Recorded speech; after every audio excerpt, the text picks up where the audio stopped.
दोस्तों, बात है सन 1945 की, जब देश आजादी की उम्मीद से सरोबार था। चारों ओर क्रांतिकारी वातावरण था।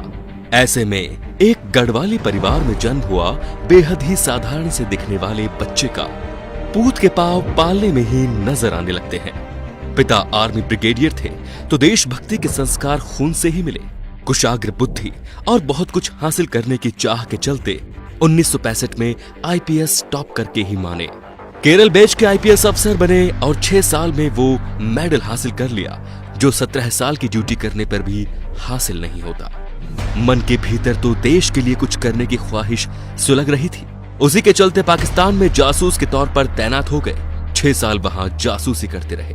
लाहौर में एक मजार के पास एक मुसलमान ने अजीत डोभाल को पहचान लिया था कि वो पाकिस्तानी या एक तरह से कहे तो मुसलमान है ही नहीं। उस मुसलमान ने पूछा कि क्या तुम हिंदू हो?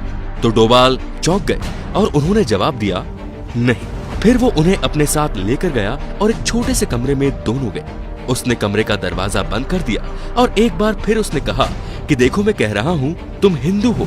डोभाल ने फिर से ना में जवाब दिया। तो उस मुसलमान ने अजीत से कहा कि तुम्हारे कान छिदे हुए हैं। डोभाल ने बात मनाते हुए कहा कि हाँ, बचपन में मेरे कान छेदे गए थे, लेकिन बाद में मैं कन्वर्ट हो गया था। उसने कहा तुम बाद में भी कन्वर्ट नहीं हुए थे। खैर, तुम इसकी प्लास्टिक सर्जरी करवा लो, नहीं तो यहाँ के लोगों को शक हो जाएगा। 1987 में खालिस्तान में आतंकवाद के वक्त पाकिस्तानी एजेंट बनकर दरबार साहिब के अंदर दाखिल हो गए। 3 दिन तक लगातार आतंकवादी के साथ मिलकर रहे और उनकी सारी जानकारी ली और ऑपरेशन ब्लैक थंडर को अंजाम दिया। 1988 में कीर्ति चक्र मिला। ये अवार्ड लेने वाले वो देश के एकमात्र नॉन आर्मी व्यक्ति थे। असम जाकर उन्होंने उल्फा आतंकवाद को कुचला।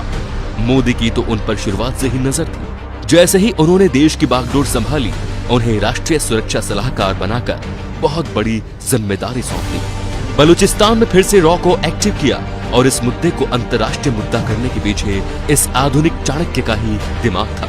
केरल की 45 ईसाई नर्सों को ईरान में आईएसआई ने जब किडनैप कर लिया था, तो वो स्वयं ईरान जाकर बिना किसी नुकसान के उनको वापस लेकर देश आए। मई 2015 की सर्जिकल स्ट्राइक के वक्त तो एक एक इंसान जान गया कि उनकी अहमियत क्या है। जब म्यांमार से 5 किलोमीटर अंदर घुसकर 50 आतंकवादी को मारने का कारनामा उनकी ही कप्तानी में हुआ था। नागालैंड के आतंकवादियों से ऐतिहासिक डील करवाने वाले और उनसे हथियारों का समर्पण करवाने वाले वही थे। उन्हीं की हिम्मत और ना डिगने वाली सोच ने भारत की डिफेंस पॉलिसी को अग्रेसिव बनाया। इसी का नतीजा था कि जब पाकिस्तानी शिप भारत की सीमा में दाखिल हुआ, तब बिना किसी चेतावनी के उसने उसको उड़ा दिया। फिर आया इतिहास का वो सबसे बड़ा दिन।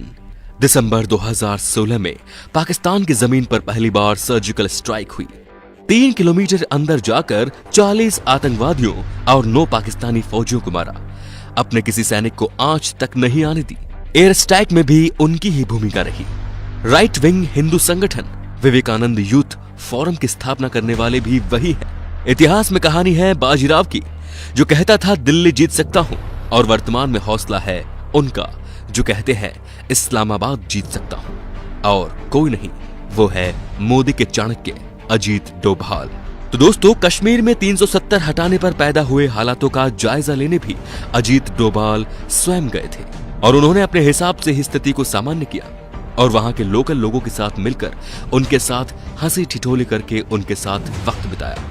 ये एक ऐसे शख्स हैं जिनकी देश को काफी जरूरत है। अगर आप हमारे इस बात से सहमत हैं तो इस वीडियो को आगे से आगे शेयर करते जाइए दोस्तों। कमेंट में इनको लेके अपने विचार जरूर बताइए। धन्यवाद।